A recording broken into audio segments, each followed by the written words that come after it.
Hi guys! If everything's gone according to plan, you would have seen my Morphe swatching review video go up maybe last week or the week before, and today I'm literally just playing with the Morphe shadows just so you can get a feel for the quality, the texture, the finishes of the Morphe eyeshadows I picked up.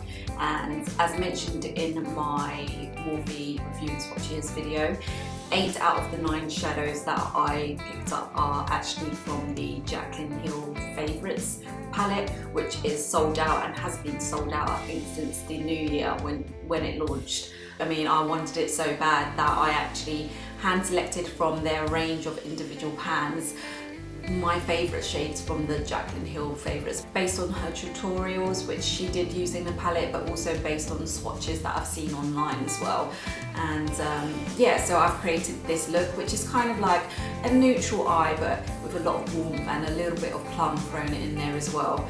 And I mean, I really like this look and hopefully you will too. And if you want to see how I created this look, then keep on watching. First up, I'm going to prime my face with YSL's Matte Touch Oil-Free Primer.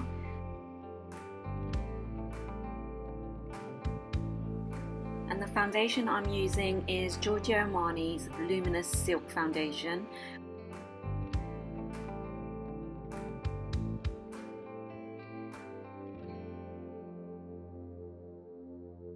Now I'm going to move on to my brows, and for that I'm going to be using my Anastasia Brow Wiz, and I'm in the shade, it's dark brown. Right, so starting off with the spoolie, just move mine a bit closer.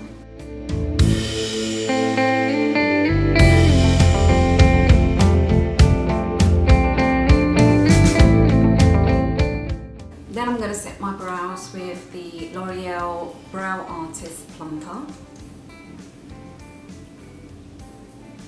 And this kind of helps to add a little bit of texture to the brows as well.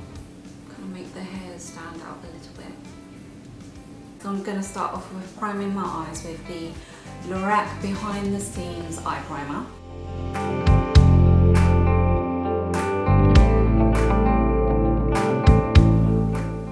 Into the shade Glisen, which is this shade here, all over the lid, and that should kind of set the primer but also provide a nice even base for the eyeshadows to go on top of. Then I'm going to take this second shade along, which is called Deep Skin, and this is going to act as our transition colour, and I'm applying that kind of straight into the crease, mainly focusing on the outside of the crease and then kind of pulling inwards. Again, this transition shade will act as a gradient for your shadows, so it will softly diffuse the shadows.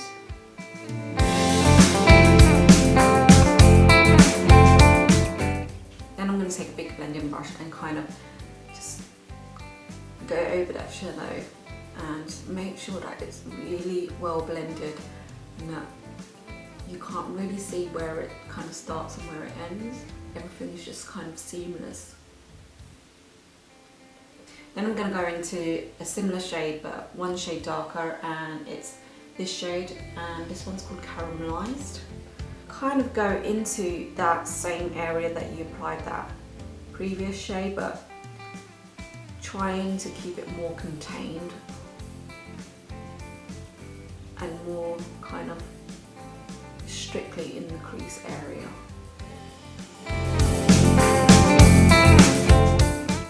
Then going back with the fluffy brush, I'm just kind of going over that and again making sure everything is still seamless. And the trick is just to go in after each step and blend away, and that way everything should always remain kind of seamless.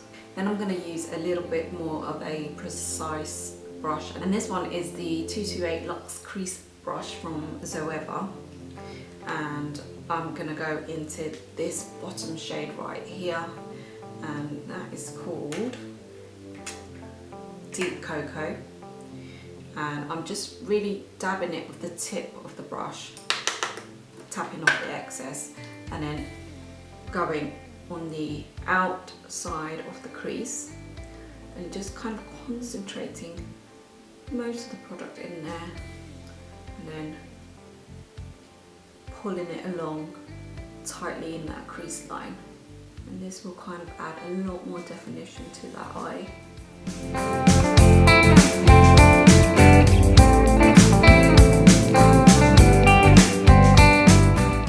Then I'm going to go back in with the previous brush where I used the first two brown shades. I'm kind of dabbing into Deep Skin and Caramelized, and I'm going to kind of blend that darker crease shade so it should look like a gradient from the crease going outwards, so it should be going from dark to light by the time you hit the brow bone, but gradually.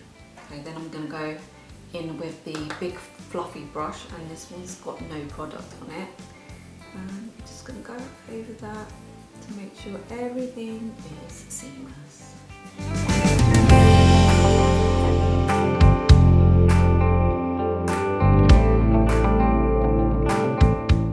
Again, I'm going to go in with that fluffy brush. Then I'm just going in and giving my lashes a good curl with my Uemura eyelash curlers.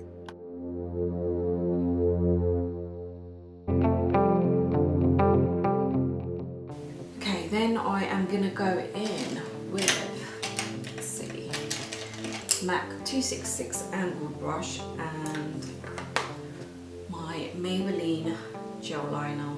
What I like to do is kind of look downward and angle the brush where my bottom kind of lash line goes up to meet the top lash line, and just imagine that the line was continuing.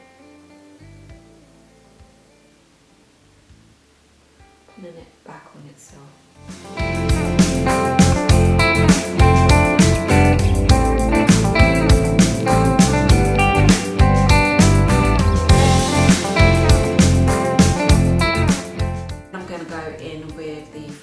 Scandal Queen waterproof mascara, and this is new. Now I've tried quite a fair few Japanese mascara. Some of them are good, some of them are bad. Okay, so I'm just gonna go in and coat my lashes, and this is one of those fibrous mascaras where it has like loose fibers in the formula, and what it's supposed to do is kind of attach itself to your lashes, so I'm guessing by that it will, or should, add kind of volume if it attaches itself to kind of the side or the body of each lash, but also to add length if it attaches itself on the ends of your lashes. But I know a few of them are Japanese mascaras that I've tried in the past. Some of them have been a complete fail. I did a really thorough blog post comparing Japan's 5 best-selling drugstore mascaras. I will definitely leave the details down below. Then I'm going to go in and highlight my brow bone, and for that I'm going to be using the highlight shade in the Charlotte Tilbury Filmstar Bronze and Glow palette. This one's got a little bit more sheen to it. I'm also adding that to the inner corners of my eyes. Then I'm just tightlining my waterline with the Eye of Horus Smokey Goddess eyeliner. To conceal my dark circles, I'm going in with Bobbi Brown's Peach Corrector. I'm just going to apply that directly onto my bags. Just kind of softly blend it out with my finger. Then to conceal and highlight, I'm using Maybelline's Instant Anti-Age The Eraser Eye just to kind of brighten up the under eye area. I'm also applying that to the centre of my forehead and along my nose. And I'm going to be using the Sigma Tapered Kabuki F86 brush, and this is Jaclyn Hill's best friend. She swears by this brush for her under eye concealer. Then taking a damp beauty blender, I'm using Mercier's Secret Brightening Powder and just tapping it under the eyes to blend out the concealer. Right, gonna take the shade Deep Skin and kind of run it along that bottom lash line. Then I'm gonna take the dark cocoa shade and run that just kind of the outside third of my lash line. I'm going to go in with a kind of flat smudger brush and take that dark cocoa shade and run it kind of on the outside quarter of my bottom lash line, just to really define the eyes further. Then I'm just going to give my bottom lashes a little bit of loving and go in with a coat of mascara. I'm going to use the Mercier's Secret Camouflage, and I'm in the shade SC4, but I'm going to be mainly using the lighter shade because I'm quite fair at the moment. And I'm just going to go straight onto a ghastly looking spot. Then taking a concealer buffer brush, I'm just blending out the edges of that concealer for a really seamless finish. Then taking the Nars Radiant Creamy Concealer in the shade Custard, I'm just going over any areas of redness that are still visible and also just some broken capillaries either side of my mouth, which I absolutely hate. Then I'm going back with the damp beauty blender and blending all that concealer work out. Then I'm setting all my makeup with the Bourjois Healthy Balance Setting Powder.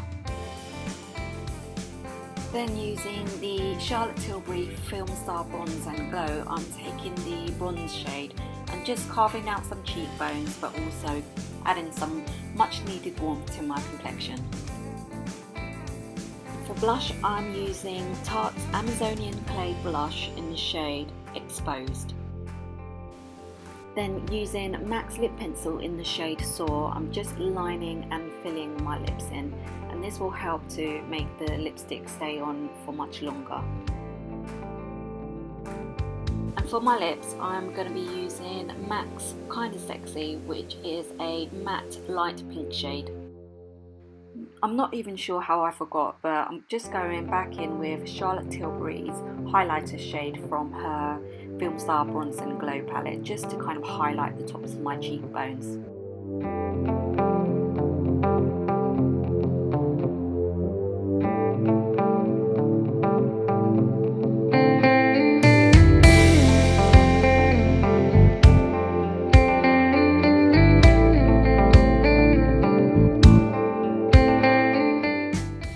I really like this look, and I can definitely see myself wearing this look a lot. I mean, it's fairly neutral, so you know, you can get away with wearing this in the daytime, but again, you can wear this in the evening. I mean, you can amp up, you know, the eyeliner, the mascara with false lashes, or even the highlight to make a really nice evening look, or you know, you can keep it like this and wear it in the daytime. I'm really loving these Morphe eyeshadows. Please give me a thumbs up if you enjoyed watching me create this look, and subscribe if you haven't done so already, and I'll see you in my next video. Bye!